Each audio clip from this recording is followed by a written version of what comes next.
ले जी दोस्तों, बहुत सारे दोस्तों के सवाल कि हमारे ऊपर वीजे की पाबंदियां क्यों हैं, ऑफलोड क्यों किया जा रहा है। अब हमारे ऊपर वीजे की पाबंदियां ना हो तो सख्त चेकिंग ना हो, मुख्तलिफ ममालिक में हमारी बेइज्जती ना हो तो और क्या हो। अब हम जब इस तरह के कारनामे सर अंजाम देंगे, हमारे पाकिस्तानी जब इस तरह के कारनामे सर अंजाम देंगे तो साफ जाहिर है हमारे वीजे ही बंद होंगे, हम ऑफलोड होंगे, हम FIA भी जहाज से ऑफलोड कर देगी। हमारे काम ही ऐसे हैं ना, हमारी करतूती ऐसी हैं कि ये खबर सामने जो आई है वो ये है कि ये वाकया शारजा में पेश आया है, जहां पाकिस्तानी 5 शहरी जैली बरतानवी वीजे के साथ पकड़े गए हैं और बाद इन्हें पाकिस्तान भी डिपोर्ट कर दिया गया है। ले जी अब बताएं, खबर के मुताबिक ये अफराद इस साल लाहौर से मलेशिया विजिट वीजे के ऊपर गए थे।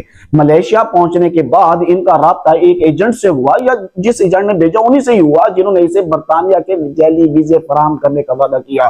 और ऐसे जैली एजेंट्स आजकल मार्केट में बहुत पड़े हुए हैं जी। चंद हजार डॉलर के एवज इनके पासपोर्ट के ऊपर जैली वीजा स्टैंप लगा दिया और इन्हें शारजा के रास्ते बरतानिया भेजने की कोशिश की गई। शारजा एयरपोर्ट के ऊपर इमिग्रेशन हुकाम ने जब इनके दस्तावेजात की जांच पड़ताल की, चेक किया तो वीजे जैली साबित हुए। इसी वक्त इन मुसाफिरों को हिरासत में लिया गया और बाद में इन्हें पाकिस्तान डिपोर्ट कर दिया गया। पाकिस्तान वापसी के ऊपर लाहौर एयरपोर्ट के ऊपर इनका इस्तकबाल हुआ। FIA ने कार्रवाई करते हुए इन तमाम अफराद को हिरासत में ले लिया। मीडिया रिपोर्ट्स के मुताबिक जिन अफराद के नाम सामने आई हैं वो वकार अंजुम, तैयब इफ्तिखार, अली शान, मलिक जगीर और मलिक जीशान, ये नाम अब तक मीडिया रिपोर्ट्स में शाया हुए हैं। ताहम सरकारी तौर के ऊपर अभी तहकीकात जारी है और मजीद तफसीलात के बाद ही हतमी तस्दीक हो सकेगी। FIA के तर्जुमान ने बताया है कि मुल्जिमान ने एजेंट्स की मदद से जैली वीजे खरीदे और गैर कानूनी तौर पर बरतानिया जाने की कोशिश की। ऐसी सरगर्मियां न सिर्फ इंसानी स्मगलिंग के जुमरे में आती हैं बल्कि ये पाकिस्तानी साख को भी शदीद नुकसान पहुंचाती हैं। बल्कि मैं यहाँ पे कहूंगा कि इन्हीं लोगों की वजह से हमारे बहुत सारे ऐसे पाकिस्तानी हैं जिनके मुस्तकबिल बर्बाद हो चुके हैं सिर्फ इन लोगों की वजह से।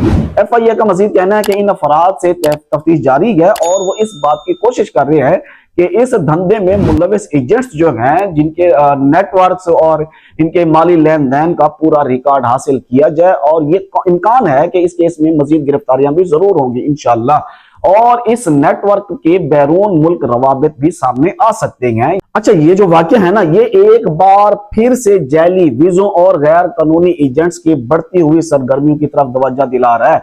हर साल हजारों अफराद बेहतर मुस्तकबिल के ख्वाब में ऐसे ही एजेंट्स के हाथों धोखा खाते हैं और ना सिर्फ पैसे से हाथ धो बैठते हैं बल्कि कई लोग अपनी जिंदगियां भी गंवा बैठते हैं, इज्जत भी खतरे में डाल देते हैं। और ये कोई गरीब लोग नहीं होते। मैंने पहले भी कई वीडियोस में कहा है, बहुत सारे ये लोग कहते हैं कि यार ये बेचारे क्या करें, यहाँ पे रोजगार नहीं है। और भाई ये 50-50, 60-60 लाख एक एक एजेंट्स को देकर फिर अपनी मौत खरीद कर जाते हैं। ये लोग, ये वो लोग हैं, ये 2-4 हजार 2-4 लाख वाले नहीं, ये 50 लाख 40 लाख देकर ये लोग जाते हैं। और इनको मैं नहीं कहूंगा कि ये गरीब लोग हैं। ये ऐसे केसेस में ये भी देखा गया है कि बैरून मुल्क इमिग्रेशन हुकाम पाकिस्तानी पासपोर्ट के ऊपर सख्ती बना देती है। साफ जाहिर है जब हम ऐसे करतूत करेंगे जिसका नुकसान तमाम पाकिस्तानियों को भुगतना पड़ता है। बहरहाल इसीलिए जरूरी है कि लोग वीजा अप्लाई करने से पहले मुतल्लिका मुल्क की एम्बेसी या ऑफिशियल वेबसाइट से मुताल्लिक जो तस्दीक है वो तस्दीक कर लें, मुकम्मल तस्दीक करें और गैर कानूनी रास्ते इख्तियार ना करें। अगर आप या आपका कोई जानने वाला बैरून मुल्क जाना चाहता है, वो कानूनी और महफूज रास्ते का इंतखाब जरूर करे। खुदारा किसी भी एजेंट के झांसे में मत आए, चाहे वो कितनी बड़ी यकीन दहानी क्यों ना दे। अगर वीडियो पसंद आए तो लाइक और सब्सक्राइब जरूर करें और कमेंट में बताएं कि क्या हुकूमत को ऐसे एजेंट्स के खिलाफ मजीद सख्त कार्रवाई करनी चाहिए। शुक्रिया, अल्लाह हाफिज।